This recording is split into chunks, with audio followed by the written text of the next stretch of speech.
Assalamualaikum warahmatullahi wabarakatuh. Pemirsa gapai kemuliaan yang dirahmati Allah, setiap muslim meyakini bahwa setiap amal perbuatan kita akan dipertanggungjawabkan di akhirat kelak. Namun tidak hanya amal yang dihisap, harta yang kita miliki pun juga kelak akan dipertanggungjawabkan di depan Allah Azza wa Jalla. Nah, untuk membahas tema hartamu pasti dihisap ini, sudah hadir bersama kita di studio, ada gurunda kita semua, Kiai Haji Muhammad Faiz. Assalamualaikum Pak Kiai. Waalaikumsalam Sehat warahmatullahi hari ini wabarakatuh. Pak Yai? Alhamdulillah, alhamdulillah. Ya. Dan pemirsa, bagi Anda yang memiliki pertanyaan, Anda juga bisa mengirimkan pertanyaan Anda melalui email yang tertera di layar kaca. Langsung Pak Kiai.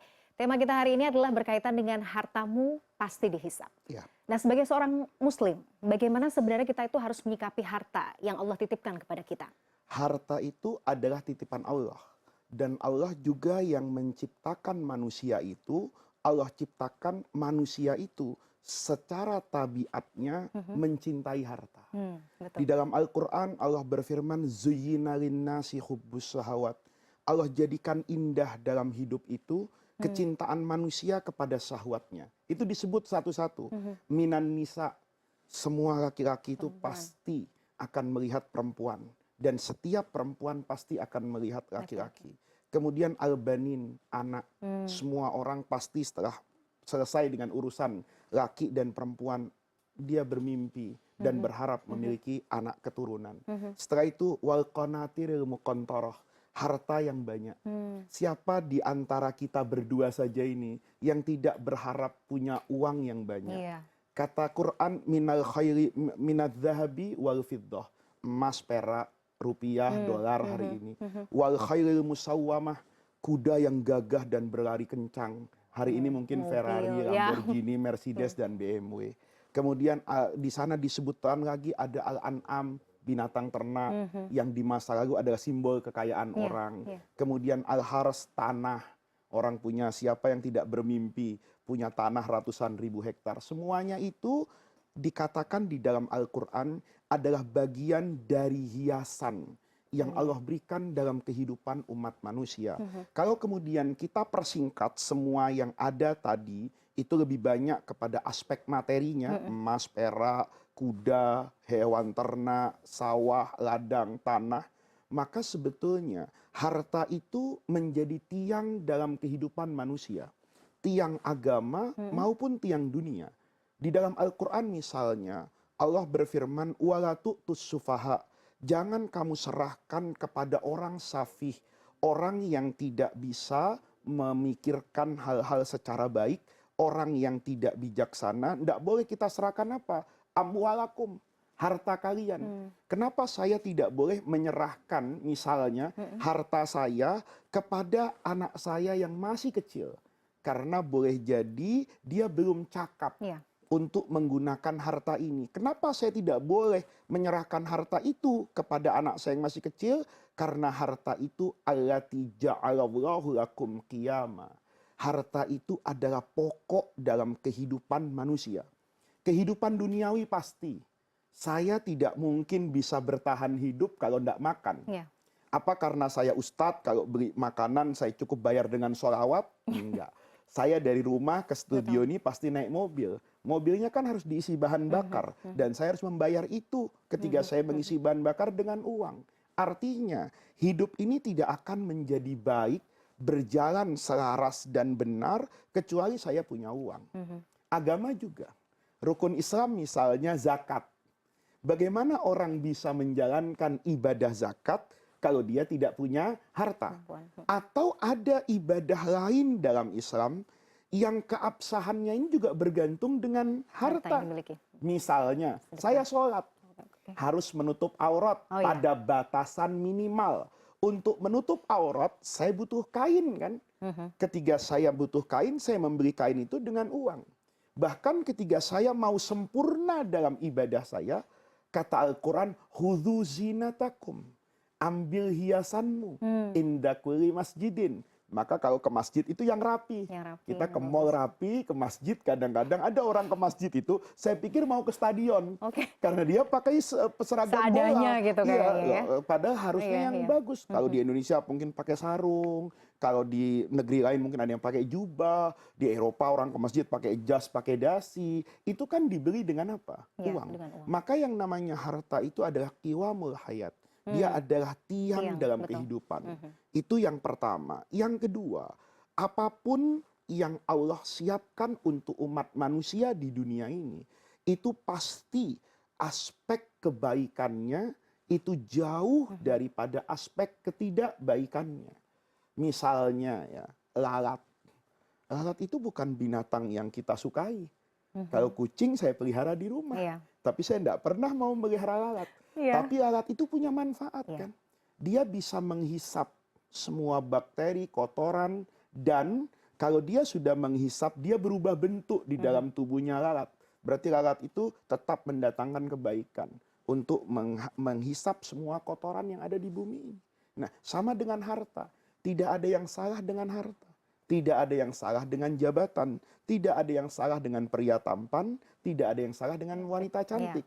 Yang salah ketika ketampanannya tidak digunakan untuk sesuatu yang diridhoi Allah. Ketika hartanya tidak digunakan untuk sesuatu yang baik. Oleh karena itu, harta harus tetap dipandang sebagai karunia Allah. Tinggal nanti kita akan membenargunakan karunia itu, atau istilah yang lebih sering kita dengar, menyalahgunakan. Menyalahgunakan kekuasaan dan jabatan, menyalahgunakan ilmu, termasuk menyalahgunakan apa ini? Harta. Jadi tidak ada masalah sebenarnya kalau kita berambisi misalnya, ingin menjadi kaya gitu misalnya Pak Kiai. Iya dong. Iya. Tidak ada yang salah dengan orang mau menjadi kaya. Yang salah itu jalan menempuh kekayaannya, mendapatkan kekayaan itu bagaimana. Kemudian setelah kekayaan itu didapat, dia kemana? Misalnya ya, saya bercita-cita punya kekayaan. Dalam benak saya, kalau saya kaya, saya bisa membahagiakan keluarga saya. Membahagiakan keluarga itu pahalanya luar biasa. Kata Rasulullah dalam hadis, semua yang kalian sedekahkan itu akan bernilai besar di sisi Allah. Bahkan satu suapan makanan yang saya masukkan ke mulut istri saya itu menjadi pahala yang luar biasa. Istri saya kalau makan bersama saya dia udah bahagia. Gimana kalau disuapin?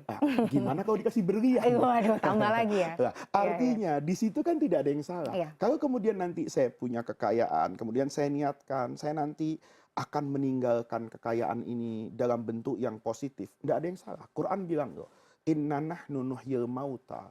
Kita, kata Quran, nanti Allah akan menghidupkan orang-orang yang sudah meninggal setelah dikubur itu. Bertanggung jawab di akhirat.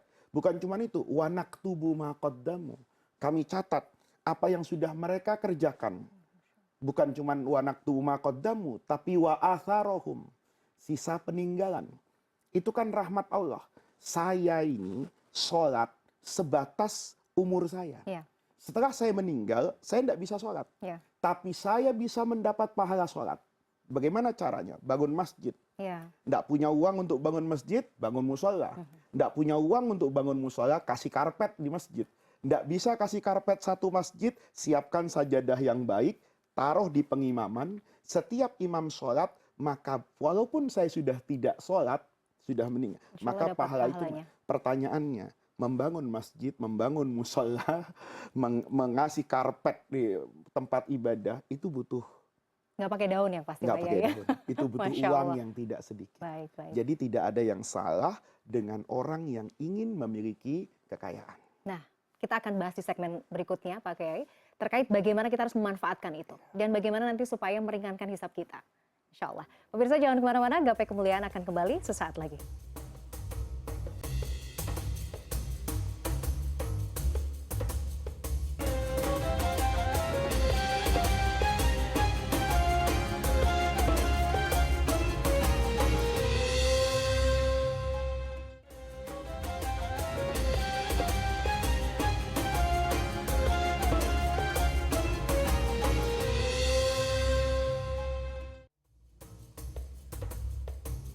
Ya pemirsa, terima kasih Anda masih menyaksikan Gapai Kemuliaan dalam episode Hartamu Pasti Dihisap. Kita akan lanjutkan lagi perbincangan kita, Pak Kiai.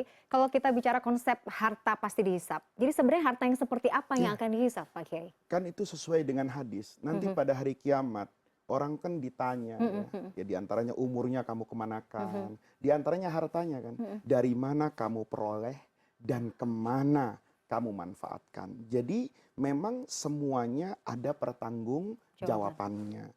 Jadi kalau kita bicara soal tanggung jawab, kita itu akan bertanggung jawab kalau kita sudah mengerti betul kan, apa ini mau kemana, di mana. Kayak saya misalnya, ketika saya diangkat jadi pimpinan perusahaan, saya harus bertanggung jawab kan.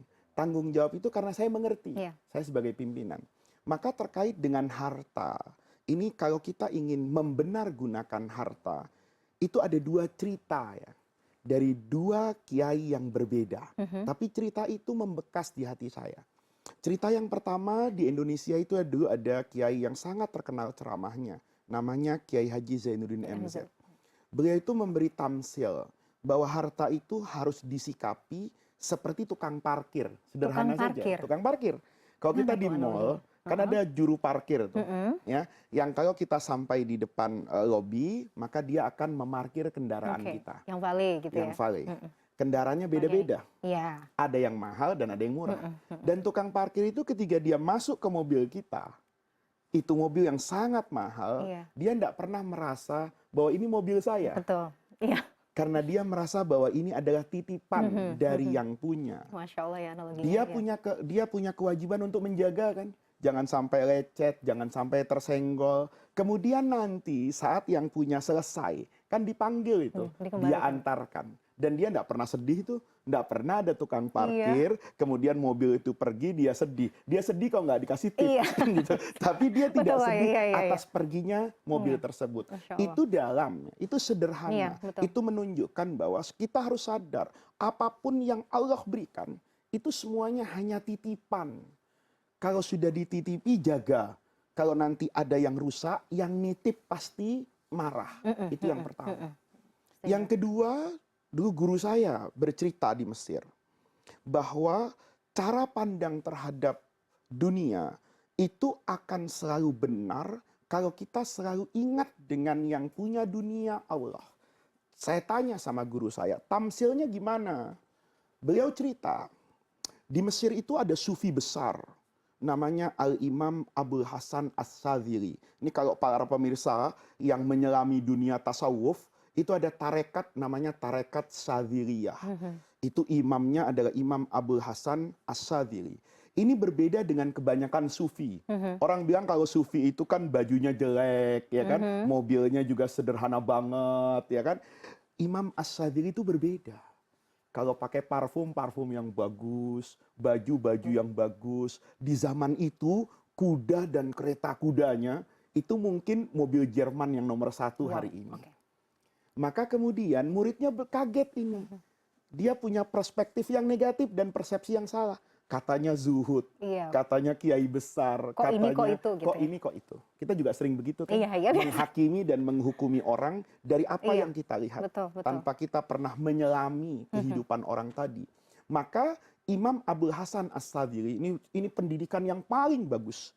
Tidak menjawab dengan ucapan, tapi dengan pengalaman yang akan membangun persepsi yang benar terhadap dunia. Maka dia panggil muridnya. Kamu ikut saya ya. Kalau bahasa sekarang paling mudah, kita keliling kota Jakarta. Naik mobil yang paling bagus hari ini. Nggak boleh sebut merek ya. Nggak boleh. Kita sebut naik mobil yang paling bagus, yang diimpikan oleh semua orang, dia naik. Begitu sampai di dalam, dia merasakan keindahan kan. Kursinya enak, bisa pijat, lebar, dan adem dan sebagainya. Sebelum berangkat, Imam As-Sadzili itu ngasih gelas, isinya air. Kata beliau, kamu boleh naik mobil saya dan tetap berguru kepada saya, tetap menjadi murid saya, tapi dengan syarat. Kau harus jaga gelas ini, jangan ada air yang tertumpah. Sedikit tumpah, maka kau tidak akan saya anggap sebagai murid saya lagi, berat. Ghayyib anni wajhaka maddah hayat. Saya tidak mau lihat kamu seumur hidup. Waduh, berat ya. Wah, berat sekali. Berat. Maka karena murid ini murid yang cinta sama gurunya, dia ingin tahu guru yang hebat ini. Maka dia ikuti, dia jaga betul air dalam itu. gelas itu. Jalan mobil itu. Muter-muter di tol Jor, lingkar luar, lingkar dalam, semuanya Jakarta Barat, Timur semuanya lah. Balik ke rumah beliau. Sampai Imam As-Sadili bertanya sama muridnya, gimana naik mobil saya? Muridnya diam. Kamu tadi lihat Istana Negara enggak? Lihat Monas enggak? Lihat Stasiun Gambir enggak? Lihat keindahan gedung-gedung sepanjang Sudirman Tamrin enggak? Kata muridnya, guru, bagaimana saya bisa menikmati dan melihat itu semua? Guru memberi tugas saya untuk memperhatikan gelas di dalam air ini. Kata Imam As-Sadili, semoga anakku paham dengan apa yang selama ini menjadi prasangka burukmu di dalam hati kepada saya. Murid ini kemudian bercerita kepada temannya, saya baru tahu ya, bahwa ternyata ketika kita menikmati dunia, kita nikmati, dia duduk di mobil itu, mobilnya jalan, AC-nya terdengar, suara musiknya juga dengan sound system yang baik, tetapi dia tidak bisa melupakan air itu.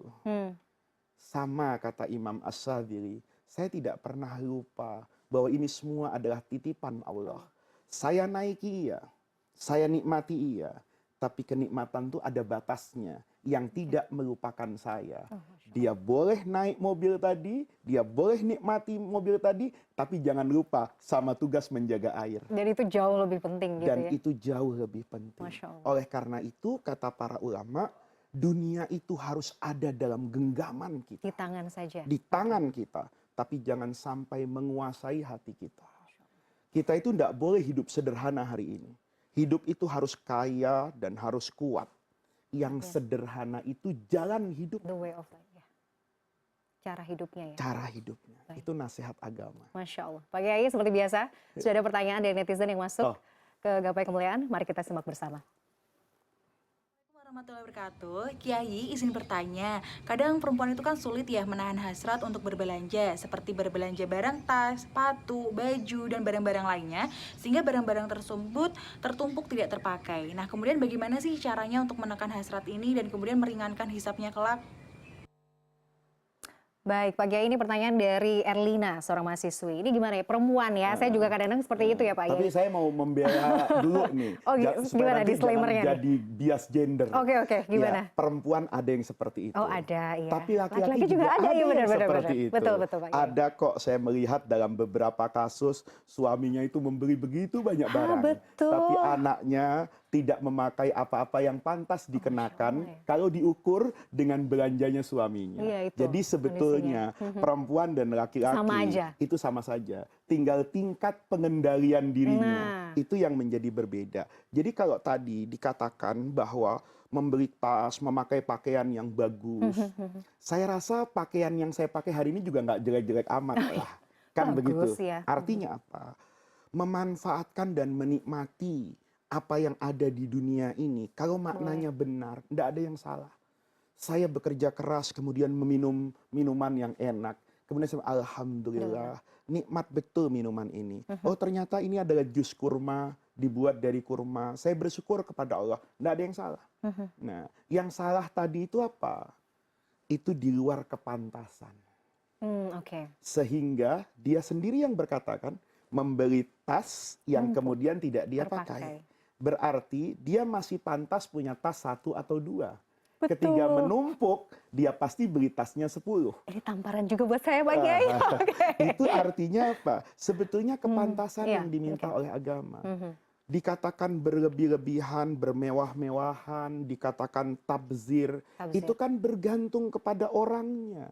Kalau ada orang beli kain misalnya 3 meter, orangnya kurus, kecil, misalnya kayak kameramen misalnya, bisa jadi 2 baju. Iya. Tapi yang 3 meter itu dipakai saya cuma jadi 1 baju. Apa kemudian saya dikatakan tabzir? Enggak. Apa dikatakan misalnya kalau orang yang badannya besar kemudian kebutuhannya aspek kain tadi lebih? Enggak. Karena itu kita katakan bahwa yang dilarang oleh agama itu tabzir. Tabzir itu keluar dari kepantasan. Kalau boleh saya tambahkan, kata-kata soleh Kan seorang disebut orang soleh. Soleh itu kata dasarnya sebetulnya pantas. Maka kalau orang pernah ke Arab Saudi, yang air itu kan disuling dia. Ada air yang boleh untuk diminum, ada air yang boleh dipakai untuk kebutuhan rumah tangga, tapi tidak boleh diminum. Ada air bahkan yang hanya dipakai untuk menyirami tanaman. Itu kalau kita dulu, tahun 90-an saya di Arab Saudi itu, beli air yang untuk minum, itu ada tulisannya. Al-miyah, miyah itu air. Solihun lisyurbi. Surbi itu minum. Air soleh lisyurbi. Teman saya yang baru sampai di Arab Saudi, airnya orang soleh katanya. Saya bilang bukan air soleh, ini air layak untuk diminum. Kapan orang itu dianggap soleh? Kalau dia layak. Layak itu ukurannya tidak ada. Saya punya uang di kantong saya nih 10 juta. Tadi sholat Jumatan misalnya di gedung ini. Kemudian ada kotak amal lewat. Saya masukkan 100.000, rasanya belum tentu soleh. Karena uang saya 10 juta. Tapi kalau ada orang penghasilannya sehari 50.000, dia punya tanggung jawab terhadap anak dan istri. Begitu kotak amal lewat depan dia, dia masukkan 2.000. Soleh. Kenapa? Wajar, pantas, dan proporsional. Jadi tas-tas yang kayak tadi, baju-baju yang kayak tadi, itu dosanya bukan karena ingin memiliki baju dan menikmati baju, tapi karena memiliki baju itu di luar kewajaran, kepantasan, dan apalagi kebutuhan. Masya Allah ya. Iya. Dan apalagi nggak jadi manfaat sebenarnya. Karena agama bilang gitu, kulu washrobu, makan kamu. Nggak dibatasi sama agama. Washrobu, minum. Baik. Tapi wala tusrifu. Jangan berlebih-lebihan. Jadi kuncinya adalah jangan berlebih-lebihan. Pak Kiai, kita akan lanjutkan pembahasan kita di segmen berikutnya. Pemirsa jangan kemana-mana. Gapai Kemuliaan akan kembali setelah yang satu ini.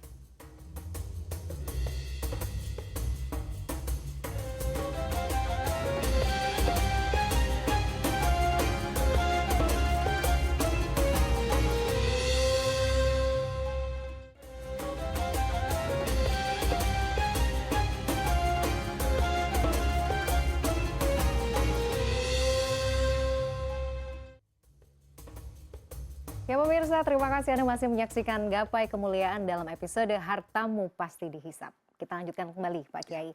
Nah kalau kita bicara tadi Pak Kiai sempat sampaikan di segmen sebelumnya, harta itu cukup di tangan aja, nggak usah sampai ke hati. Berarti kan ada konsep juga yang kita nggak boleh lupakan, jangan boros juga ya kalau kita punya harta. Islam tuh bagaimana kemudian menggambarkan hal ini? Islam tuh indah banget. Ya. Indahnya di mana? Misalnya perintah agama terkait dengan harta yang ada di tangan saya. Kata agama, wala taj'al yadaka maghlulatan ila unuqika wala tabsutha kullal basti fataqauda maluman mahthur. Kata agama, konsep bersedekah saja. Jangan kamu letakkan tanganmu tuh di atas leher begini nih. Artinya kalau ada orang minta sedekah, saking pelitnya orang, bahkan tangannya itu dikebelakangin. Itu isyarat saya nggak akan ngasih kamu gitu loh. Tetapi wala tabsutha kullal basti. Jangan setiap ada orang minta, kamu kasih, kamu umbar itu tanpa menghitung kebutuhanmu. Fatak udah nanti kamu akan hidup duduk di rumahmu, maluman dicela orang, mahsuro dan rugi, hilang segala-galanya. Oleh karena itu konsep agama itu harus seimbang gitu loh. Dulu ada cerita menarik sekali. Sayyidina Abu Hurairah itu, sahabat Nabi itu berjalan di satu daerah di Madinah. Semuanya panas dan kemarau. Tiba-tiba pada satu tempat beliau melihat awan yang diarak, awan hujan. Berhenti di atas satu tanah. Kemudian ada suara bergema. Iski hartha fulan. Turunkan hujan di kebun orang itu. Singkat cerita, Sayyidina Abu Hurairah terpukau itu. Bagaimana yang lain nggak dapat, yang ini dapat. Maka dicari orangnya, bertemu. Pada satu hari dia tanya, saudaraku, apa yang kamu lakukan dalam hidup ini sehingga saya melihat sesuatu yang ajaib? Kata orang tadi, ajaib apa? Kata Sayyidina Abu Hurairah, itu belakangan saya ceritakan. Saya mau tahu, sawahmu ini kamu kelola gimana? Apa kata orang tadi? Sepertiga dari sawah saya gunakan untuk memenuhi kebutuhan hidup saya. anak saya, istri saya, ibu saya. Yang sepertiga ini untuk saya tabung, berjaga, takut ada kebutuhan yang mendesak di kemudian hari. Yang ketiga, saya kembalikan harta ini kepada orang yang membutuhkan, dan saya kembalikan ke bumi yang memberi saya, artinya dijadikan modal usaha kembali. Itu hidup yang diperintahkan oleh agama. Cukupi apa yang menjadi kewajibanmu, berbagi dengan orang lain, kemudian jangan lupa untuk memakmurkan dan menghidupkan bumi di mana rezekimu ada di sana. Jadi disitulah sebetulnya cara kita hidup di dunia ini. Jadi kalau tadi pertanyaannya selalu apa konsepnya? Ya konsepnya seperti itu semuanya. Seimbang. Ada dunia ini yang harus kita nikmati, ada yang harus kita berikan kepada orang lain. Ayatnya jelas, wabtaghi fima ataqallahu daral akhirah. Semua yang ada di tanganmu itu gunakan untuk bahagiamu di akhirat. Tapi walatan sanasibaka minad dunya. Jangan lupakan bagianmu dari dunia ini. Saya hari ini ngisi tromol masjid karena saya kaya 1 juta. Sebelum saya pulang ke rumah, saya beli buah-buahan, saya beli makanan, saya beli roti, saya serahkan kepada istri saya dan anak saya. Yang satu akhirat, yang ini akhirat, tapi itu juga bagian dari menikmati dunia. Wa ahsin. Dan yang paling diperintahkan agama, ahsin, selalu berbuat baik. Kama ahsanallahu ilaika. Sebagaimana Allah berbuat baik kepadamu. Artinya apa? Harta itu cari dengan cara yang baik, kemudian gunakan untuk aktivitas yang menghasilkan kebaikan. Oke. Pak Kiai, kalau ada istilah kemudian semakin banyak harta, maka semakin juga lama hisapnya. Iya. Memang seperti itu ya? Bisa jadi benar. Bisa jadi benar. Kata Nabi, al-kharaju bid-dhaman wal ghanamu bil ghurmi. Orang itu akan mendapatkan apapun, itu berkaitan dengan resiko yang dia pikul. Iya. Kita lihat, supir di darat dengan supir di udara, itu gajinya beda. Ya. Panggilannya beda. Ya. Itu supir, ini pilot. Kan begitu. Karena resikonya berbeda. Sama kan. Orang yang punya harta yang banyak, dia hisapnya lebih lama. Lebih lama. Tapi persoalannya bukan soal hisap lebih lama atau lebih cepat. Persoalannya kemana dia akan dihantarkan setelah hisap. Dihisap cepat karena nggak punya uang. Tapi nggak pernah sholat, ngomongin tetangga, memaki gitu orang, ke neraka lebih cepat dia. Sementara kalau yang punya harta dipakai dengan cara yang benar, hisapnya detail satu persatu. Tetapi menghantarkan dia kepada kebahagiaan abadi dalam surga. Jadi persoalannya bukan soal banyak, sedikit. Untuk apa tadi? Untuk apa? Oleh karena itu, pada aspek yang lain, ketika hartanya banyak, kemudian dia membenar gunakan, rezekinya akan berkah. Allah akan catat, itu Faiz kasih rezeki 10 juta misalnya. Karena kalau dia dapat 10 juta, itu hanya dia ambil 2 juta. Yang lainnya dia gunakan untuk yang lain. Sama, Allah katakan Mila kasih 100 juta. Karena kalau dia dapat 100 juta, itu dia akan berbagi dengan semuanya. Oleh karena itu, ada doa yang baik dibacakan terkait hal ini. Bukan saja ya Allah, berikan aku harta yang banyak dan berkah. Tapi tambahin. Dan sibukkanlah aku ya Allah, untuk membagi-bagikan kekayaan yang menjadi titipan darimu, untuk aku sampaikan kepada orang yang membutuhkan kasih sayang. Dan aku meyakini apa yang diajarkan oleh Nabi. Irhamu, tebarkan kasih sayang, man fil ardi, yang ada di hadapanmu di bumi, yarhamkum man fis sama. Malaikat akan selalu berdoa dan Allah akan selalu merahmati. Orang kaya yang seperti ini, itu yang didambakan di dalam agama. Aduh, Masya Allah. Semoga Allah memampukan kita untuk selalu berbuat baik ya, Pak Kiai. Amin, amin. Pak Kiai, tidak terasa kita sudah sampai di penghujung program. Pemirsa, semoga apa yang tadi kita sudah bahas bisa menjadi bekal untuk menjalani hidup dan juga menjadi hamba yang lebih baik lagi. Amin ya Rabbal Alamin. Saya Mladia Rahma dan juga Kiai Haji Muhammad Faiz undur diri. Terima kasih atas kebersamaan Anda. Insya Allah kita akan jumpa lagi pada gapai kemuliaan berikutnya. Wabillahi taufik wal hidayah. Wassalamualaikum warahmatullahi wabarakatuh.